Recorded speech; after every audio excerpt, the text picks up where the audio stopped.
स्वतःचं काहीतरी बिझनेस वगैरे चालू करेल. तर त्यावेळेला रिस्क घ्यायची जी कॅपॅसिटी असते किंवा रिस्क टेकिंग ॲबिलिटी जी असते ती थोडीशी रिस्क करायला चालू होते. जसं एज आणि जबाबदाऱ्या वाढतात तसं जे आता सेकंड इयरला आहे, थर्ड इयरला आहे, अजून 2 वर्ष 3 वर्ष तुम्ही कॅम्पसमध्येच राहा आणि 2 वर्ष 3 वर्ष सफिशियंट वेळ आहे तुमचं स्टार्टअप किंवा तुमच्या आयडियावर तुम्हाला काम करायला आणि स्वतःचं अर्निंग चालू करण्यासाठी. ठीक आहे. तर इन्क्युबेशन सेंटरचा रोल आणि इन्क्युबेशन सेंटर कशा पद्धतीने त्याच्यामध्ये वर्क करतं हे मी पटपट सांगतो तुम्हाला. So basically we are 12 ABG certified section 8 company आणि आमचं टार्गेट आहे की 2025 ते 2030 ह्या 5 वर्षामध्ये आम्हाला 100 सक्सेसफुल स्टार्टअप्स उभे करायचे किंवा त्यांना सपोर्ट द्यायचा आहे. आणि जेव्हा 100 सक्सेसफुल स्टार्टअप बद्दल आम्ही बोलतो त्याला कमीत कमी 400-500 स्टार्टअप्सना आम्ही कनेक्ट असणं गरजेचं आहे कारण की तो रेशो तेवढाच आहे. ठीक आहे.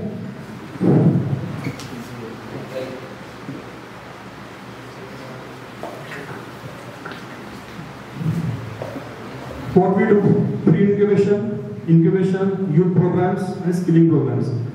प्री-इन्क्युबेशन म्हणजे काय की काही बेसिक गोष्टी सांगणार. हे आताच्या मागासपासून ज्या काही गोष्टी तुम्हाला ह्या सिस्टम बद्दल सांगायचा प्रयत्न करतोय.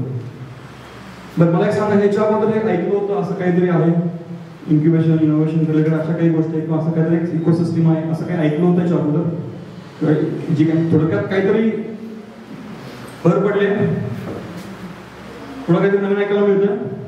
ओके. आता इन्क्युबेशन सेंटरचे मी काही आमच्या सक्सेस स्टोरीज सांगतो किंवा काही एक्झाम्पल्स शेअर करतो. हे मुंबईचं एक्झाम्पल झालं. ठीक आहे. मेट्रो सिटी मधलं आमच्याकडे एक स्टार्टअप आहे इलेक्ट्रॉनिक्स मधलं. ते आहे त्यांनी त्यांची सुरुवात जी केली ते वॉटर लेवल कंट्रोल पासून चालू केलं. आपले जे शेतातले किंवा घरामधले जे असतात वॉटर लेवल कंट्रोल पासून चालू केलं. त्याच्यानंतर तो त्यावेळेला सेकंड इयरला होता आणि आमच्याच कॉलेजमधले एक डीन R&D आहेत त्यांनी त्याच्यामध्ये त्याला डेव्हलपमेंटला मदत केली होती. PCB डेव्हलपमेंट असेल, सर्किट बोर्ड असेल तो किंवा त्याचं प्रोग्रामिंग वगैरे सगळ्या गोष्टी केल्या होत्या. पण वॉटर लेवल कंट्रोलला ऑलरेडी कॉन्फिडन्स होतो. ठीक आहे. त्यामुळं प्रोडक्ट खूप काही चालला नाही. कसं आम्ही ती सिस्टम आमच्या कॉलेजमध्ये इम्प्लिमेंट केली. पूर्वी आमच्याकडे 6 लोक लागायची पूर्ण कॉलेज आणि कॅम्पस आणि हॉस्टेलची वॉटर मॅनेजमेंट सिस्टीम हँडल करायला. 6 शिपाई लोक ते काम करायचे. आता एका ऍप्लिकेशनच्या थ्रू एक माणूस सगळं वॉटर लेवल डिस्ट्रीब्युशन जे आहे वॉटर लेवल कंट्रोलिंग करतो. त्याच्यानंतर पॅन्डेमिक आलं. पॅन्डेमिकमध्ये hand sanitiser dispenser machine automatic बरोबर सेन्सरच्या खाली हात धरला की सॅनिटायझर हातामध्ये यायचं. ते प्रोडक्ट तयार केलं. ते प्रोडक्ट पण ज्यावेळेला पॅन्डेमिक सुरू झालं त्यावेळेला अगदी 8,000-9,000 आपण ते मशीन घेतलं आणि जसं पॅन्डेमिक रिलीज होत गेलं खूप सारे प्लेयर्स त्याच्यामध्ये आले. अगदी वॉटरच्या आरोच्या टँकमध्ये सुद्धा नंतर तयार केले गेले आणि मग त्या अगदी 1,500-2,000 सुद्धा सेल केले. तिथलं पण त्याच्या प्रोडक्टचं मार्केट संपलं. अशा याच्यामध्ये त्याला असं लक्षात आलं आयडेंटिफाय झालं की इंडस्ट्रीमध्ये स्टॅबिलायझर्स लागतात. वोल्टेज स्टॅबिलायझर्स मोठमोठे कंपन्या मोठमोठे इक्विपमेंट असतात. ते इक्विपमेंट्स वोल्टेज फ्लक्च्युएशन झालं तर ते 1.5-2 कोटी 5-5 कोटींचे मशीन्स मे बी डॅमेज होऊ शकतात आणि म्हणजे स्टॅबिलायझर्स अवेलेबल असतात त्याच्यामध्ये पण काही डिफिशियन्सी वगैरे. तर मग आमचे डीन R&D काकडे सर आणि त्यांनी म्हणून थॉट प्रोसेस वगैरे सुरू केली आणि त्यांनी काही स्टॅबिलायझरचे मॉडेल्स लॉन्च केले. 2022ला तो विद्यार्थी पास आउट आहे. आमच्याच कॉलेजमध्ये मी त्याला 1,000 स्क्वेअर फूटचा शेड दिलेला स्टॅबिलायझर्स मॅन्युफॅक्चर करतो. आता चालू आहे 2024. 2022 ते 2024 मध्ये त्याच्या कंपनीचा टर्नओव्हर हा 3 कोटींवरती पोहोचलेला आहे. तो कॅम्पसमध्येच आहे. आज त्याच्या कंपनीमध्ये 12 लोक काम करतात.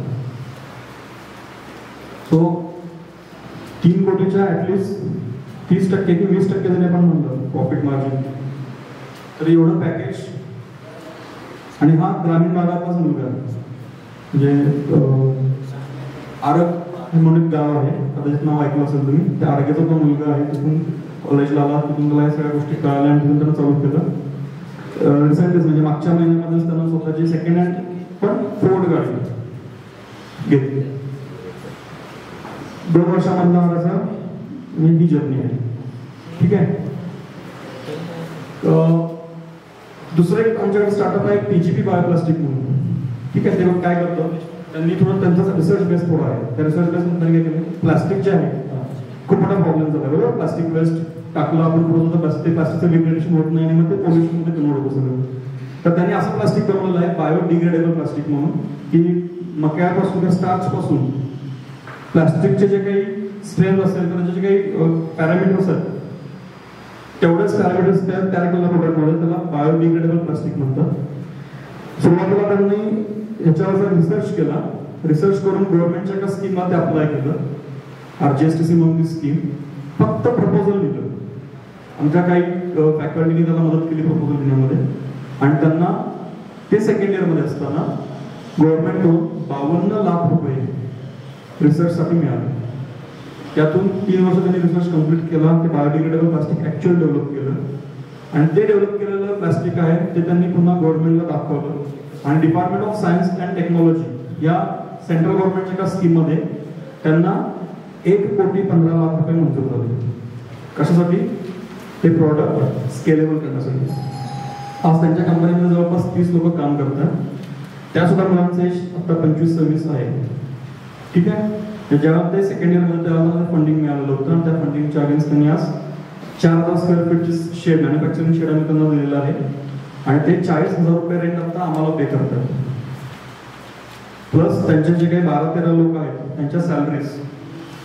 ठीक आहे. आणि त्यांना आता त्यांचा क्लायंट कोण व्हायला लागले? LG ही कंपनी आहे. LG ही कंपनी, त्या कंपनीचे प्रॉडक्ट्स जे असतात त्याला बाहेर प्लास्टिक पॅकेजिंग असतं ना, आणि गव्हर्नमेंटचे नॉर्म्स खूप स्ट्रिक्ट आहेत की ते प्लास्टिक विघटित होणार असेल तर अदरवाईज प्लास्टिक बॅन आहे.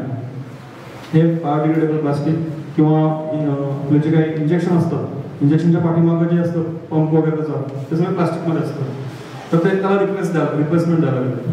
उद्या कदाचित त्या प्लास्टिकचा उपयोग करून हे चेअर सुद्धा ते बनवतो, बिकॉज त्यांना त्याचं USP सापडलेलं आहे. म्हणजे जे काही जसं सिक्रेट रेसिपी जशी असते तसं त्यांना त्याचं पूर्ण सापडलेलं आहे. ठीक आहे. आता बिझनेस केल्यावर होणार. ठीक आहे. हे झालं खूप मोठं एक्झाम, म्हणजे मोठं नाही आहे हे, मी आमच्या कॅम्पसमध्ये सांगायला लागलो. इस्लामपूर पण रुरल एरियाज आहे. इस्लामपूर पासून सगळ्यात जवळचं शहर सांगली 50 किलोमीटर, कोल्हापूर 50 किलोमीटर. ठीक आहे. आणि हे RIT कॅम्पसमध्ये या गोष्टी सुरू आहेत. तुमच्यापैकी किती जणांना महाराष्ट्र स्टुडंट इनोव्हेशन चॅलेंज किंवा महाराष्ट्र स्टार्टअप यात्रा माहिती आहे? नाव ऐकलं?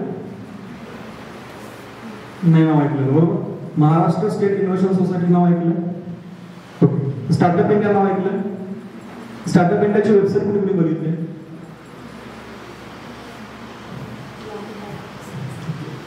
आता मी तुम्हाला ना एक जस्ट एक्सपिरियन्स शेअर करतो की किती इझी ऍक्सेस आहे फंडिंगसाठी. पहिलं एक्झाम्पल घेतो मी महाराष्ट्र स्टार्टअप यात्रा म्हणून. महाराष्ट्र गव्हर्नमेंटकडून दरवर्षी अंडर ग्रॅज्युएट स्टुडंटसाठी एक कॉम्पिटिशन फ्लोट केलं जातं. त्या कॉम्पिटिशन मध्ये त्यांनी काय करत असतं, फक्त मागच्या वर्षाचं नाव होतं Maharashtra student innovation Maharashtra startup यात्रा, या वर्षी त्याचं नाव होतं Maharashtra student innovation challenge. Idea present केल्याबद्दल 10 मिनिटच आयडिया प्रेझेंट करायची, आणि आयडिया प्रेझेंट केल्याबद्दल पॅनल आमचं असतं, स्कुटिंग आम्ही करतो. विनर्सला 1,00,000 रुपयाचं कॅश प्राइज. किती मिनिटामध्ये? 10 मिनिटामध्ये. आता कादंबरीनं जे एक्झाम्पल दिलं पेटच्या रिलेटेड केलं, इव्हन ती जरी आयडिया प्रेझेंट केली असती इट मे पॉसिबल की आयडियाला 1,00,000 रुपये दिले असते. कारण अनफॉर्च्युनेटली या गोष्टींना मिळणारा रिस्पॉन्स जो आहे तो खूप कमी, कारण तुमच्याकडे त्या गोष्टीच माहिती नाही. तुम्हाला काय वाटतं की काहीतरी एकतर महाराष्ट्र स्टुडंट इनोव्हेशन चॅलेंज असं काहीतरी वेगळं नाव, बरोबर. त्यात इन्क्युबेशन इनोव्हेशन असं काहीतरी डोक्यावर जाणारे वर्ड्स, अर्थच लागत नाही पर्यंत आपल्याला की नेमकं काय आहे की ह्यांना काय चाहते हो, राईट. मग त्यातनं माहिती घेणं तर फार लांबची गोष्ट. म्हणजे मागच्या आता या वर्षीचे महाराष्ट्र स्टुडंट इनोव्हेशन चॅलेंज झालं, त्याच्यामध्ये पॅटर्न बदललेला होता. प्रत्येक जिल्ह्याला त्यांनी 10,00,000 रुपयाचं बजेट दिलेलं होतं. एक्सपेक्टेशन हे होतं की ऍटलीस्ट 30-40 आयडिया सबमिट होतील, आणि त्यातनं स्क्रुटिनी करून टॉप 10 आयडियाज ज्या आहेत त्या टॉप 10 आयडियाजना प्रत्येक 1,00,000 रुपयाचं प्राइस द्यायचं होतं. आमच्या जिल्ह्यामध्ये आमच्याकडे एफर्ट्स वगैरे असून सुद्धा पूर्ण जिल्ह्यामध्ये फक्त 9 आयडिया कॉम्पिटिशन झालंय. प्राइस काढायची होते 10, आयडिया आल्यात 9. जी आयडिया 9 नंबरची आहे, मी आपण पण सांगतो, जी आयडिया 9 नंबरची आहे, आर्डिनो वापर करून गॅस लिकेज झाला फक्त ते LED ब्लिंक होतोय आणि बझर वाजतोय. जो प्रोजेक्ट आम्ही फर्स्ट इयरच्या स्टुडंट्सना पण देणार नाही करायला, त्या आयडियाला 1,00,000 रुपये मिळालेत. आणि आता आमच्या डोक्यात हे चॅलेंज आहे की ते 1,00,000चं युटिलायझेशन करायचं कसं. आम्हाला काय वाटलं होतं की बाबा ठीक आहे 100 पैकी मार्क्स आहेत, साधारण 40च्या खाली मार्क्स दिले तर ती आयडिया डिस्क्वालिफाय होईल, जरी 10 नंबर काढाल तर यातले 4 किंवा 5 आयडियाजनंच पैसे मिळतील. पण गव्हर्नमेंटला पैसे खर्च करायचे, शेवटी त्यांना पण दाखवायचं आहे पैसे युटिलाइज झालेले आहेत. आता त्या 1 लाखाचं ज्याला 1000 रुपये पण खर्च नाहीये, त्याचा 1 लाखाचा बिझनेस काय किंवा ते प्रॉडक्ट कसं घेऊन जातील किंवा ते प्रॉडक्ट पण होऊ शकत नाही. It just a project. म्हणजे एवढे इझी फंड्स तुमच्यासाठी ह्या ह्याच्यामध्ये ऍक्सेसेबल आहेत. Unfortunately you are not aware about that. आणि एक तशी तशीच वॅकंट गेली आमची. मी अजून एक जर कोण आलं असतं, म्हणजे येऊन असतं त्यांना काहीतरी प्रेझेंट जरी केलं असतं, मी अजून किती लाईट्स ऑन होणार, मी बाहेर गेलो किती लाईट्स ऑफ होणार, हे जरी प्रेझेंट केलं असतं तरी कदाचित 10वा नंबरचा आला असता, त्याला पण 1 लाख रुपये द्यायला लागले असते. Are you getting the point? Funds is not an issue, but grassroot लेवलला ह्या लेवलपर्यंत त्याचा अवेअरनेस झालेला नाही. हा एक मेजर प्रॉब्लेम आहे. ठीक आहे. दुसरा एक स्टार्टअप आहे, त्या स्टार्टअपला त्यांनी एक चांगला फाउंडेशन शुगर बेल्ट आहे कारखाना. आता आमच्या सोसायटीचे 5 कारखाने युनिट्स आहेत. ज्याला कारखाने चालू होतात त्यामध्ये जे काही पाईप्स आहेत ते पाईप्स कंटिन्युअस क्लीन करायला लागतात. अदरवाईज जे काही सिरप असते काकवी वगैरे त्या होल्समध्ये जॉईन ते ब्लॉक होतात. त्यामुळे ऍटलिस्ट 2 आठवड्यातनं एकदा म्हणजे 15 दिवसाच्या एका सायकलमध्ये एक जे काही असेल युनिट बंद करून सगळं पाईप क्लीन करावं लागतं आणि ते मॅन्युअली होतं. त्यासाठी हायड्रॉलिक मशीन जे मोठे प्रेशरवाले जे पंप असतात जे तुम्ही गाडी कार वॉश वगैरे करताना वापरतात त्याला काही जास्त प्रेशर नसतं. इंडस्ट्रीमध्ये खूप जास्त असतात, कदाचित की त्यामुळे हात पण कटू शकतो. आणि त्याच्यानंतर जे काही लेबर असतात ते अनस्किल्ड लेबर असतात. 8-10 लोक त्या पाईपमध्ये उतरतात आणि पाईप्स मोठे असतात तर ते उतरतात आणि ते क्लीन करतात. मग कदाचित एखाद्याकडनं पाईप वगैरे सुटली तर ते म्हणजे घाबरतच ते काम करत असतात. त्यांनी काय केलं, सिंपल ते सगळे लोक त्यातनं बायपास केलेले एक रोबोट बनवलेला आहे. त्यात हायड्रोजेटचा तो जो काही असेल तो हे करायचा, कॅमेरा बसवलेला आहे, छोटे छोटे होल्स असतात, ते होल्स बारीक होल्स आहेत ना त्याच्या साधारण एवढा साईजचे वगैरे असे होल्स असतात 2 सेंटीमीटर किंवा 3 सेंटीमीटरच्या ह्याचे. मग ते आयडेंटिफाय करायचं, तिथून त्याच्यामध्ये स्पेशल प्रेशरने पाणी हे होतं. आता या प्रोजेक्टसाठी त्यांना फक्त त्यांनी फर्स्ट इयरला असताना जसं आपला एक आयडिया मांडली गेली तशी त्यांनी आयडिया मांडली होती. आयडिया ऍक्सेप्ट झाली. 50,000 रुपये फक्त प्रोटोटाईप डेव्हलपमेंट करण्यासाठी दिले गेले. त्या 50,000च्या मधून त्यांनी एक छोटा प्रोटोटाईप डेव्हलप केला. डेव्हलप केल्यानंतर त्यातून गव्हर्नमेंटकडून नेक्स्ट लेवलला त्यासाठी 10 लाख रुपयाचं फंडिंग झालं आणि आता त्याचा प्रोडक्ट तयार व्हावा लागला. याच्यामध्ये त्यांची स्वतःची इन्व्हेस्टमेंट 1 रुपयाची सुद्धा नाही. त्यामुळे तुम्हाला असं वाटत असेल की सर आम्हाला आयडिया आहेत पण घरातनं पैसे मिळणार नाहीत, आमच्याकडे पैसे नाही आहेत. म्हणजे बऱ्याच वेळा मला सांगितलं स्कीम असते, पैसा असतो, पण आमच्याकडे त्याला मॅपमध्ये स्टार्टअप्स किंवा त्या आयडियाज नसतात. मध्यंतर HDFC पर्यंत म्हणून आम्हाला 25 लाख रुपये मिळाले. आमच्या एरियात त्यांनी जे काही सेक्टर्स दिले होते ऍग्रिकल्चर, हेल्थ केअर वगैरे असे त्यातले काही त्यांनी सेक्टर दिले होते. त्या सेक्टरच्या रिलेटेड आमच्याकडे स्टार्टअप नव्हतं. तर जळगावच्या का स्टार्टअपला आम्ही 11 लाख रुपये दिले आणि मिरजेच्या का स्टार्टअपला 10 लाख रुपये दिले. पण जळगाव सारख्या ठिकाणाहून स्टार्टअप 11 लाख रुपये घेऊन जातात. त्यांचं काय, जळगावमध्ये केळाचं उत्पादन भरपूर आहे. सो केळाच्या म्हणजे बनाना पल्प पासून सॅनिटरी पॅड आणि मॅटर्निटी पॅड जे असतात ते पॅड डेव्हलप करायचं काम ते करतात. वुमन लेड एंटरप्रेन्योरचं वुमन लेड स्टार्टअप आहे. त्यांना उंच माझा जो काही झी मराठीचा एक अवॉर्ड पण असतो, प्रेस्टिजियस अवॉर्ड तो पण मिळालेला आहे. पण त्या स्टार्टअपनी पार्टिसिपेट केलं, 10 ते 15 मिनिटाचं प्रेझेंटेशन दिलं, आयडिया सुपर होती, 11 लाख रुपये डिस्कस केलं विदिन 2 to 3 days. आणि आज त्यांनी इक्विपमेंट्स वगैरे घेऊन त्यांचं काम चालू केलेलं आहे. सो थिंग इज फंड्स हे काही सुद्धा इथं फक्त काय की हा जो अवेअरनेस आहे मग असं म्हणजे तुम्ही ऐकताय. ऍटलिस्ट मला असं वाटतं की जे सरांनी ऑब्जेक्टिव्ह सांगितलं होतं मग की तुम्हाला तुमच्याकडे आत्ताच्या अंडरस्टँडिंगला तुम्ही ज्या लेवलला आहात तिथून थोडंसं तरी आपल्या तुम्हाला इकोसिस्टम बद्दल माहिती कळणं गरजेचं होतं. बरोबर. सगळ्या सरिता सुरुवातीला इंडिव्हिज्युअल पॉलिटेक्निकमध्ये ते पण रुरल बेस्ड पॉलिटेक्निक तिथं असताना पहिल्यापासून आमचं हेच होतं की आपल्याकडे जे पॉलिटेक्निकल स्टुडंट होतात त्यांनी कुठेतरी 8, 10, 12 हजारावरती जॉब करण्यापेक्षा त्यांनी जो स्वतःचा उद्योग उभा केला. हे नोकरी मिळण्यापेक्षा नोकरी करण्यापेक्षा नोकरी देणार झालं तो उद्देश ठेवून आम्ही सुरुवातीपासून बरेच एफर्ट्स घेतले होते. अगदी इंडस्ट्रीचे कोलॅबोरेशन्स वाढवले, बाहेरच्या उद्योजकांना आणणं असेल तिथं त्यांचे एक्सपिरियन्स शेअर करणं असेल असे करून त्यातून एक अवेअरनेस क्रिएट झाला होता.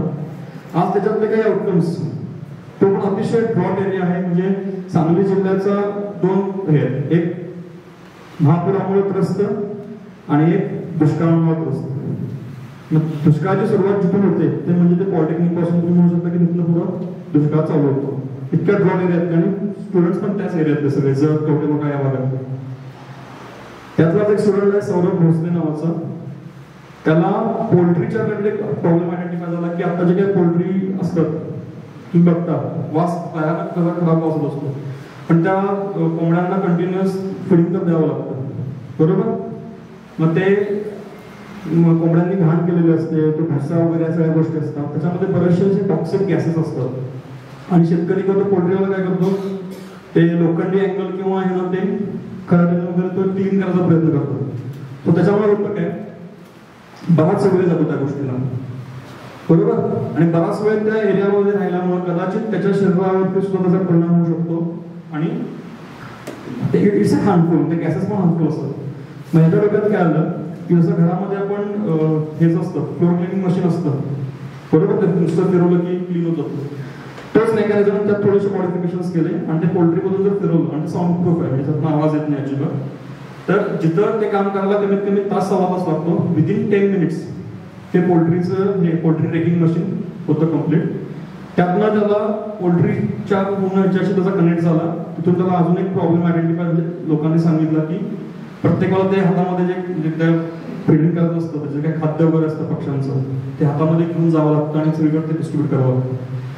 त्यांनी काय केलं, ह्या टोकापासून त्या टोकापर्यंत एक सरळ कन्व्हेअर बसवलं, ट्रॉली बसवली आणि त्या ट्रॉलीमध्ये बसून ते फिडिंग देतात, म्हणजे ते पॉट्स भरता येतात. छोटं इनोव्हेशन आहे, काय प्रोडक्ट लेवलला जात नाही, but it's kind of innovation. पण आज त्याच्या पोल्ट्री रेकिंग मशीनला जवळपास 60 ते 70 लोकांनी रिस्पॉन्स दिला. 30,000चं मशीन आहे ते आणि मॅन्युफॅक्चरिंग कॉस्ट त्याची 14,000 रुपये. सो नेट प्रॉफिट सगळ्या खर्च जाऊन साधारण 7,000 ते 8,000 रुपये राहतात. सो इमिजिएटली त्याला आता तेवढी लीड्स जनरेट झालेले आहेत. या आयडियाला सुद्धा MSME हॅकॅथॉन म्हणून एक गव्हर्नमेंटची स्कीम असते, दरवर्षी ती असते. त्यातून त्याला 5.5 लाख रुपये मिळाले. ऍक्च्युअली त्या स्कीमला 15 लाख रुपयाचं फंडिंग आहे, पण त्याला भरताना चुकून म्हणण्यापेक्षा त्याला भरताना 5.5 लाखाचं प्रपोजल प्रोग्राम ते सँक्शन झालं. दरवर्षी आमच्या इन्स्टिट्यूटला, आमची इन्स्टिट्यूट पण होस्ट इन्स्टिट्यूट आहे, ज्यावर हे त्याला मी शेअर करून तुमच्यासोबत. तर आयडिया प्रेझेंट करायची अगेन आमच्या लेवलला स्क्रुटिनी होते, सेकंड स्क्रुटिनी सेंट्रल लेवलला होते. आयडिया व्हॅलिडेट झाली तर 15 लाख रुपये, आणि हे सगळे पैसे नॉन रिफंडेबल, हे तुम्ही कुठेही पैसे गव्हर्नमेंटला परत द्यायचे नाही. त्यातले 15 लाखापैकी 10 लाख रुपये तुमच्या प्रोडक्ट डेव्हलपमेंटला आहेत, 2 लाख रुपये तुमचं ट्रॅव्हलिंग आणि मार्केटिंगसाठी जे काही तुम्ही गोष्टी करणार आहात त्यासाठी देत, आणि 3 लाख रुपये बिझनेस मेंटॉरसाठी. सो तुमच्या पैकी जर कोण टीचिंग फॅकल्टी तुम्हाला कनेक्ट झाले असेल, इंडस्ट्रियल मेंटर कनेक्ट झाला असेल, तर तुम्ही त्यांना त्यांची सॅलरी सुद्धा किंवा त्यांचं जे काय तुम्ही रिम्युनरेशन देऊ शकता त्यामध्ये. एवढा मॅक्रो लेवलला ही स्कीम आहे. Again presentation hardly 10 to 15 minutes आणि हे पैसे नॉन रिफंडेबल.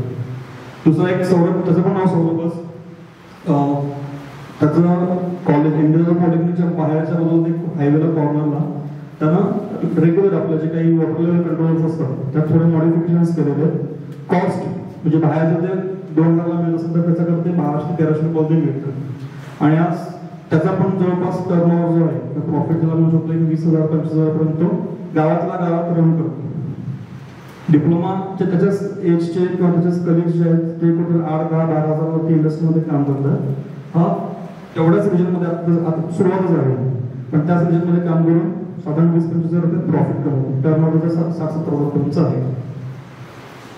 ठीक आहे, म्हणजे काही गोष्टी तुम्हाला सांगायला लागलेल्या त्या गोष्टींचं